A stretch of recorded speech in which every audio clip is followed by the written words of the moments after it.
Rio de Janeiro para falar de um dos favoritos ao título estadual. Pois é, de onde vem o dinheiro do Flamengo? Vamos ver agora como o clube deixou de ser devedor e se transformou em potência. Também chegou até aqui, onde é que chegou? Pô, também é fácil com esse dinheiro todo. E para chegar a esse ponto? Quem vê esse Flamengo vencedor, rico, dominante, geralmente se pergunta: de onde vem esse dinheiro? Não tem muito tempo que a situação financeira era crítica. O Clube da Gávea estava sempre no limite do risco quando o assunto era grana. O que está acontecendo aqui no Flamengo é exatamente o seguinte: acabou o dinheiro.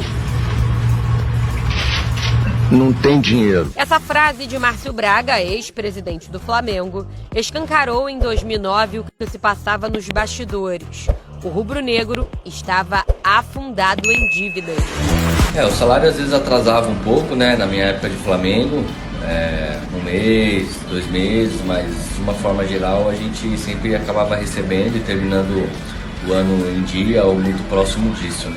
Acontece que não foi da noite para o dia que os cofres ficaram cheios. O clube passou por um longo processo de reestruturação. O jogo só começou a virar a partir da gestão de Eduardo Bandeira de Melo, no fim de 2012, há 10 anos.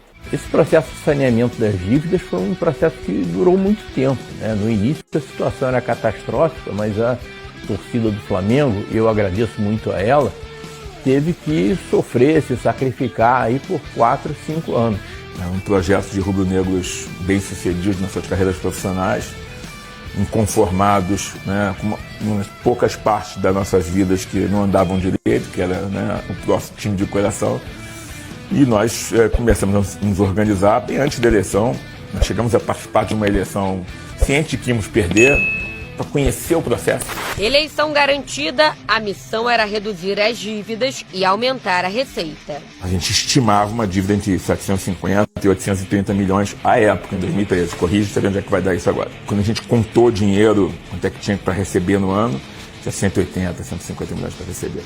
O patrimônio líquido era negativo em 450 milhões. Estado de terror e pânico.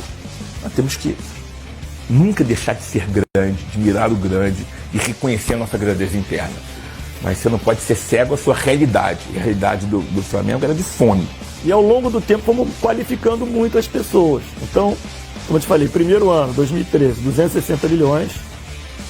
Segundo ano, 360 milhões. Nós lançamos o programa de sócio-torcedor em 26 de março. De 2013, foi muito rápido. Internacional de Porto Alegre, que eu dei como exemplo, já ganhava um dinheirão com um programa de sócio-torcedor, né? Já tinham outros clubes que tinham, o Flamengo não tinha colocado em prática.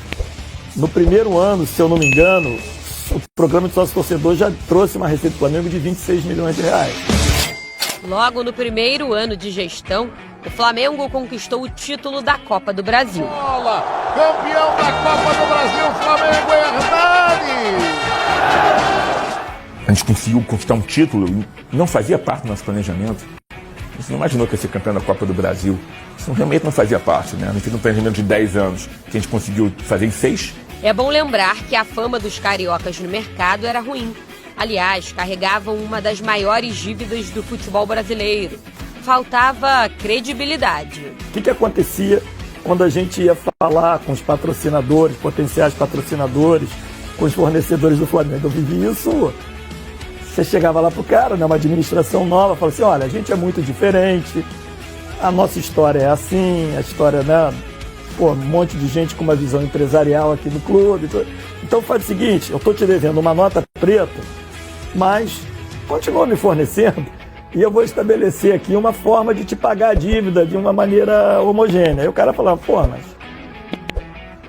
mas tem que me pagar. Eu falei: não estou dizendo que eu vou pagar, mas eu não tenho dinheiro agora para te pagar.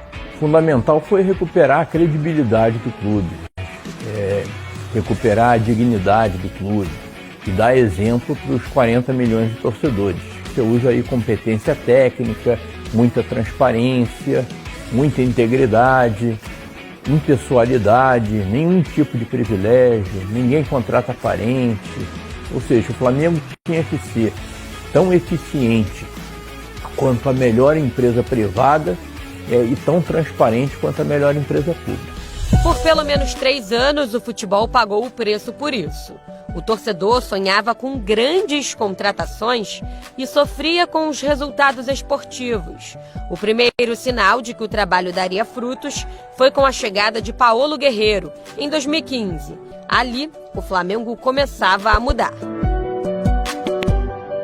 Para o mercado em geral que dizia, o Flamengo, o que adianta ter um clube organizado e pagar salário em dia se não ganha nada?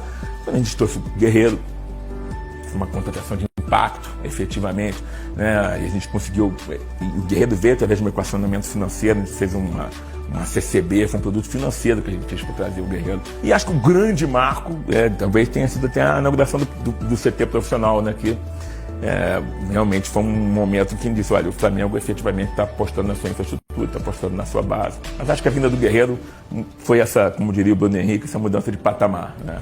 A merecida reeleição de Bandeira, em 2016, prometia fazer o futebol decolar. Com dinheiro em caixa, a estrutura do CT também melhorou. 2016 foi o ano do cheirinho, e já veio o Diego, né? Foi outra contratação importante. Poderia ser campeão? Poderia, tanto que chegou perto. Mas a rigor não dava para ser. A grande contratação daquele ano foi o meia Diego Ribas. Em 2017, Everton Ribeiro, Diego Alves. Em 2018, Vitinho veio como grande esperança. E a gente pôde já ter no final assim uma certa folga naquela situação catastrófica do início. A base, que também é uma fonte importante de renda, passou por mudanças. E foi de lá que saiu uma das maiores transações, com a venda de Vinícius Júnior para o Real Madrid por 45 milhões de euros. Nós fizemos um mapeamento lá com o Biazorra, nós pegamos os 300 melhores jogadores brasileiros, entre 25 e 28 anos, e fomos tentar descobrir onde eles nasceram e onde eles foram formados. Quando nós vimos onde a maioria dos clubes que formavam bem, onde tinha uma coincidência alta, nós fomos procurar aprender lá, com humildade. E onde é? Atlético Paranaense era um belo exemplo, São Paulo era outro exemplo, Internacional de Porto Alegre era outro exemplo. O faturamento aumentou, a dívida foi caindo. Veio a passagem de bastão para Rodolfo Landim em 2019. O ano mágico. Novos dirigentes, mas a mesma mentalidade. Agressivo no mercado, o Flamengo trouxe 9 nomes de peso para aquela temporada.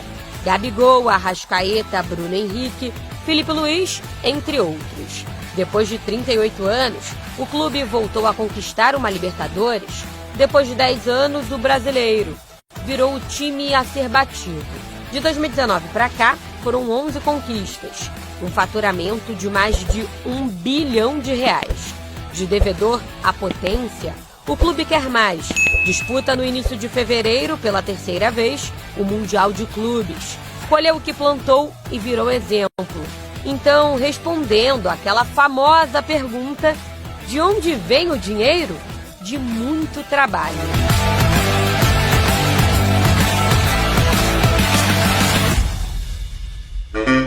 Aí a importância de uma boa gestão, né, que entra em campo. O Flamengo passou por um momento ali de austeridade, né? Segura a grana, não contrata ninguém, vamos tentar organizar a casa primeiro lá com Eduardo Bandeira de Melo. O resultado está aí, né? Uma gestão competente, uma gestão até um tanto quanto corporativa, né? Ele que trabalhou a vida inteira no BNDES, implantou algumas estratégias lá e hoje o Flamengo é uma superpotência com própria grana, né? Hoje Palmeiras e Flamengo, dá para considerar que são as duas nossas potências do futebol brasileiro? Ah, sim. Para trazer, por exemplo, o Gerson. Na conversão de sexta-feira, 92 milhões de reais o Flamengo pagou para ter o Gerson. Não é todo mundo que tem esse fôlego sem precisar de um investidor ou de fatiar. E o Palmeiras também, hoje está nadando de braçada.